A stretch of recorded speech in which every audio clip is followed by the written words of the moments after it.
You could also call it From the Dawn of Modern Science to the Wisdom of the Midnight Sun. Midnight sun is alchemical, astrological symbol that I'll unpack as we go along here. So, the 20th century philosopher Samuel Alexander, who was a major influence on Alfred North Whitehead, and who wrote a really interesting book that I haven't read called Space, Time, and Deity. He influenced Whitehead a lot. And in that book, he articulated, I've read the Spark Notes, he articulated what could be said to be the basic metaphysical formula of archetypal cosmology. He said that time is the mind of space. Time is the mind of space. Now, for Plato, time was what he called a moving image of eternity, or a living copy of God. And like Alexander, Plato often related time to the world soul. And the world soul for Plato was that intermediating matrix that allows invisible eternal forms, or archetypes, smooth passage into the visible motions of the animated physical world. So it's sort of that, it's what gives life to the cosmos, in other words. But when Plato looked up to the heavens, he perceived in their hidden harmony the very source and destiny of cosmic history. He intuited that time must in fact be created by the ordered movement of the spheres. And even 2,000 years later, planetary motions and qualitative time were still seen to be intimately related. Copernicus only began his reform of astronomy as a result of being asked by the church to reform their calendar for liturgical purposes. Without an accurate calendrical sense of the rhythms of time, the church's religious rituals could not tap into and participate in the life cycles of the cosmos, and so could not keep humanity synced up with the sky. So the heavens for 2,000 years up into Copernicus's time were considered the source, the cause of time, deeply related to time itself.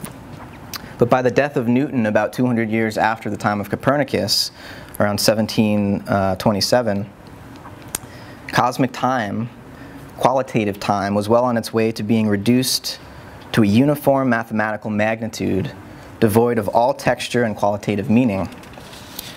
Now, Newton himself went to a lot of trouble to calculate the exact dates of things like the crucifixion and Armageddon, which suggests to me that the calendar at this point had already lost its deeper cosmic significance by being over-literalized. Although he did think that trying to find out when these events happened had something to do with the phases of the moon, so he still had a cosmological connection and wasn't just focused on this, man-made calendar. But when it comes down to it, time for Newton was just he conceptualized it as a constant background rate of change against which the rate of all motion could be measured. So in other words, time was t, an algebraic function in a differential equation. So less than a century after Newton, the philosopher Kant, who today remains so influential that we might as well refer to him as the philosopher, as the ancients referred to Aristotle, was able to preserve qualitative time from being totally annihilated, but only by sequestering it within human subjectivity as what he called a form of inner intuition. So Plato's forms, once living cosmic powers, became for Kant fixed concepts within the human mind, with no intrinsic relationship to the dead material objects they supposedly represented.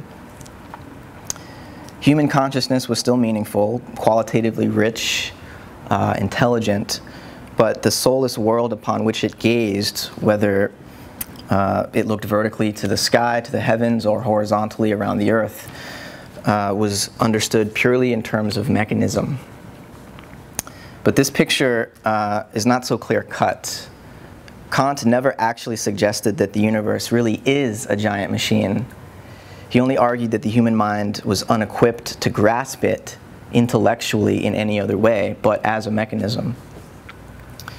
He did speculate, especially in his last critique, the critique of judgment, that there was some sort of supersensible substratum responsible for guiding the organic formation and growth of the visible world, what we would call the world soul. But he remained in the end unable to defend this postulate because the science and the logic of his day just weren't up to the task. The science was still Newtonian, still mechanistic. But by the first few decades of the 20th century, things had changed dramatically. Relativity and quantum theories had destroyed the Newtonian clockwork universe with even more force than Copernicus had shattered the static crystalline spheres of the ancient world.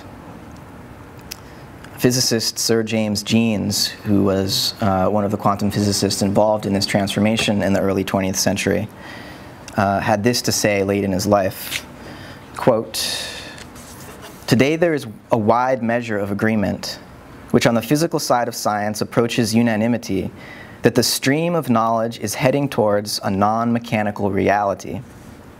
The universe begins to look more like a great thought than a great machine. Mind no longer appears to be an accidental intruder into the realm of matter. We are beginning to suspect that we ought rather to hail it as the creator and governor of the realm of matter." End quote. So the quantum revolution in this sense overturned the mechanistic pretensions of Newtonian science and made possible new forms of empirical, experimental, and experiential participation in the cosmos. So we can see now how the Western mind has come full circle, such that the true spiritual meaning of the Copernican heliocentric theory can become clear to us. By astronomically decentering the Earth, Copernicus initiated a mutation in consciousness that simultaneously severed humanity from and sutured it to the solar logos. Severed by exiling us from the cyclical seasonal rhythms of the cosmic womb of geocentrically arrayed constellations, and sutured by lifting the Earth into heaven in order to perceive its and the other planets' motions from the perspective of the sun. Both the light and the shadow of modernity here become apparent. The excellence of our intelligence was finally able to solve the millennia-old problem of the planets, but as a result of this solution, the sun no longer could be understood to die into the underworld each night and each winter, or to be reborn each morning and each spring. The synchronistic stories within which Earth was embedded, especially the death and rebirth of the sun and moon, were revealed to be a hoax, an illusion created by our senses. Instead, the sun remained a hero undescended and unrisen, an invincible God unburdened by emotion or motion of any kind. In other words, the sun became like a distant, objective observer, which I think provides a telling analogy for the hubris of the newly empowered solar ego, whose great flash of insight had led it to forget or to repress its shadow by pushing the death-rebirth mystery into unconsciousness.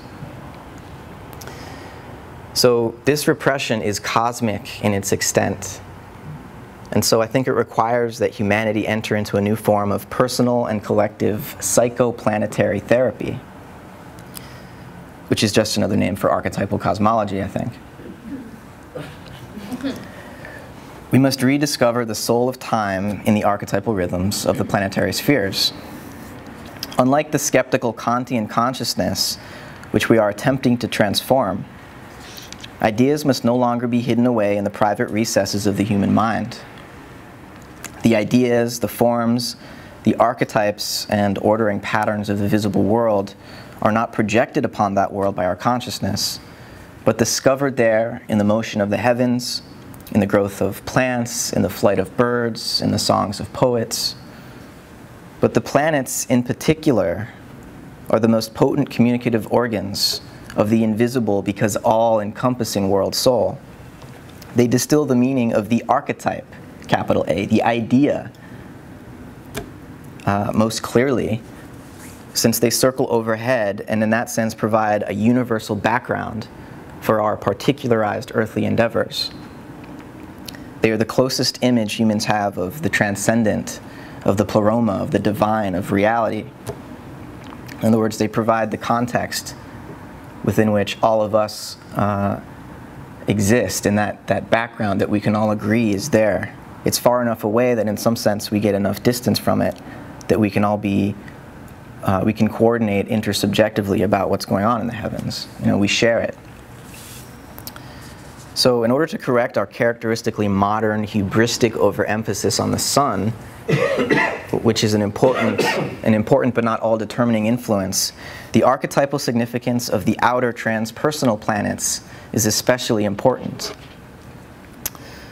Uranus is in one sense misnamed, reflecting its role as trickster, but in another sense is aptly named, since only with its discovery did the human soul break through the threshold of personal death, which is related to Saturn, in order to be initiated into the liberatory and immortal wisdom of heaven.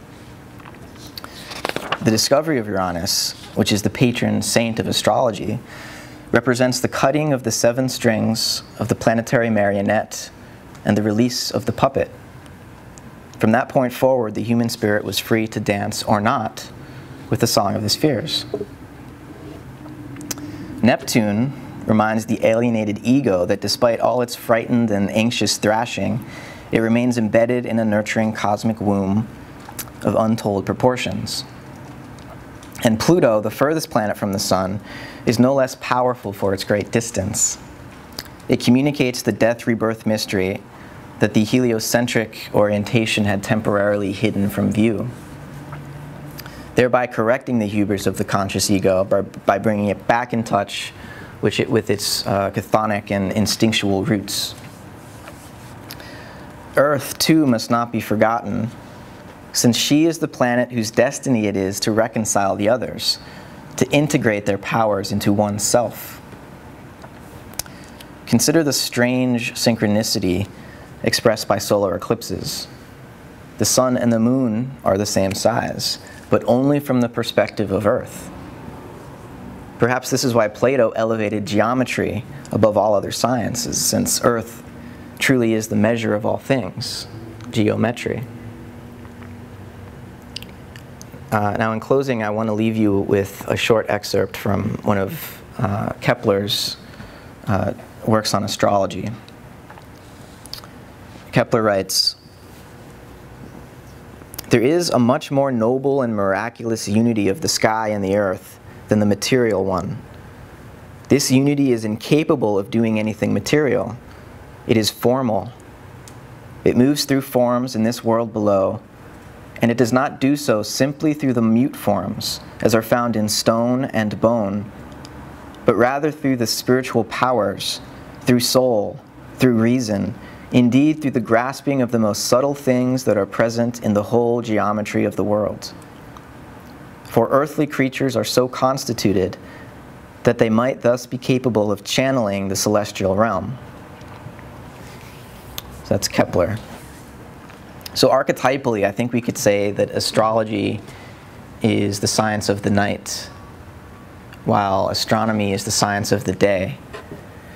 And geometry, in the Platonic sense, I think can unite these two by reminding the sun-worshipping astronomer of the meaning of their embodied earthly perspective. Astrology is concerned more with wisdom than knowledge, in that it involves participation in what could be called the non-ordinary reality of playful spirit. Knowledge, on the other hand, is concerned with the ordinary time and space of the toiling body, where energy, which we could say is the cause of motion and therefore of time, is defined as the ability to do work. That's how physicists define energy. It's funny that they use an economic, sociological metaphor to define energy, and then they get mad at us for using metaphors to say the universe is meaningful. But from an astrological perspective, energy is not, or at least not only work, but as William Blake suggested, energy is eternal delight. It is play. I think energy as eternal delight reflects a cosmic process that is ensouled and archetypally alive, which is what we're after, right? Yeah. So that's what I've prepared. I'm probably under time, but I think we're going to do questions together as a group afterwards. So thank you.